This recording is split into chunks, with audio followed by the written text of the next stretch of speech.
this?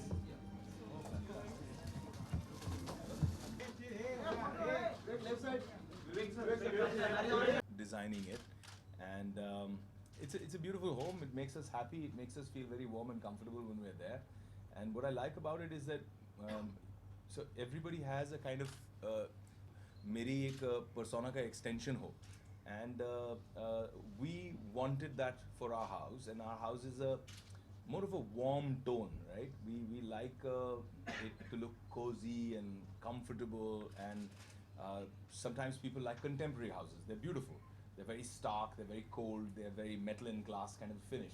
But we wanted to have something which was more deep, rich, little more wood, more earthy, more earthen tones, and a lot more interior and exterior coming in, blending in together. So we have a whole bunch of skylights. Because what people don't realize is when you live in a bungalow in Mumbai, you're surrounded by buildings as neighbors. So getting natural light generally gets blocked from everywhere. So we did a very interesting thing where we put skylights in our house across the different levels.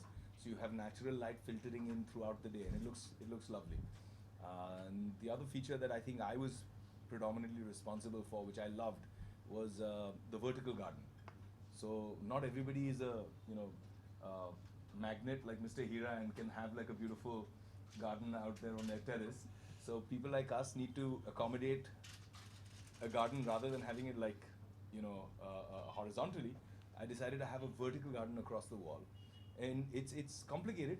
It's difficult to maintain, but I think it's spectacular because you don't realize how much fresh air, how much fresh oxygen those plants are giving you inside your living room. And I love that. I love that feature. I think it's featured in the magazine too. So yeah, we have a lovely terrace. We have a lovely rooftop which is Priyanka and my romantic spot. जहाँ हम बैठते हैं और on a clear day we like to look at the stars through the pollution and the smog. We like to look at the stars and listen to some music and just have a nice conversation, amidst the chaos, a little bit of silence. It's kind of beautiful. So when we get into your house, does it reflect your personality or your wife's personality? Predominantly hers, I think, because. So what is your personality? Because all you just said was your wife's personality. Yeah, so I think. Romance, nice, earthy feeling. My personality is a little more like what most married men's personalities become after they get married. Do you like it, love? You do? Great, fantastic. I like it too. So you're a good husband. So it's a little more like that. No, yeah.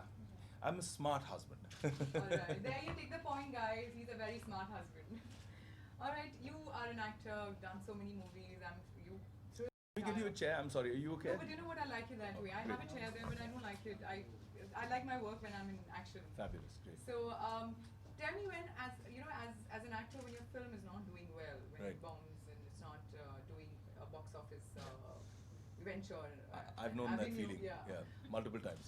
Yeah. Now, can you explain and elaborate? Because I wanted to know how it feels to be on that. I mean, what? Well, how- I mean, initially, it's like the first flop is always kind of memorable because it hits you hard and you feel like, oh my God, it flopped. And in my career, actually, I didn't get to know what a flop was for a while. I was very Yes, fortunate to be very successful, Absolutely. and the first flop kind of hits you. But then after that, you have to realize to be able to distance yourself. And over, I think now, 12 years of my career, I think the best piece of advice that my dad gave me was, he said that, well, you need to be able to be exactly the same, feel exactly the same, the way you feel about your success and the way you feel about your failure. You need to step away from it because whatever it is, it's in the past, it's already done. So if you hang on to old success, it can be as toxic to hanging on to an old failure. Failure, yes. You need to be able to look forward and disconnect yourself from that because whatever it is, you're going to have to reinvent yourself for the next one. So whether it's a hit or a flop, you can't do it again. You can't repeat it. So you have to just go forward, do something new, and enjoy the process. You can't take it personal. I personally, I believe, don't take success or failure personally. It's an attempt. It worked. Great. It didn't work. Great. So Move on. basically, an actor shouldn't react or should, like, this is the Yeah, mantra because- that everybody should follow. No, it's not what everybody should follow. I'm nobody to say what everybody should follow, but I follow it. I believe that in life, not just as an actor, I believe that sometimes we get so obsessed with our success that we forget to live life normally, and it changes us from who we originally were as a person. And sometimes when we get obsessed with failure, that also makes us depressive, negative, and so both have their pros and cons, and I believe move forward. No point living in the past for Fantastic. anything. How does it feel when you have a father and a mentor right in your house? It's amazing. It's an incredible feeling. He's not only my father, not only my mentor, not only my guide, but he's also my greatest critic. Oh my God. Okay. It's good to have that, because it's somebody who's telling you the absolute honest truth at home, and you don't have. I mean, you have the support, you have the love, but you also have somebody who's constantly keeping you on your toes, and that's a good feeling. Okay. And how is fatherhood treating you? Have you Amazing. changed from a Casanova to a playboy to a father now? Casanova? I don't know what you're talking about. Yeah, I guess. I Well, guess.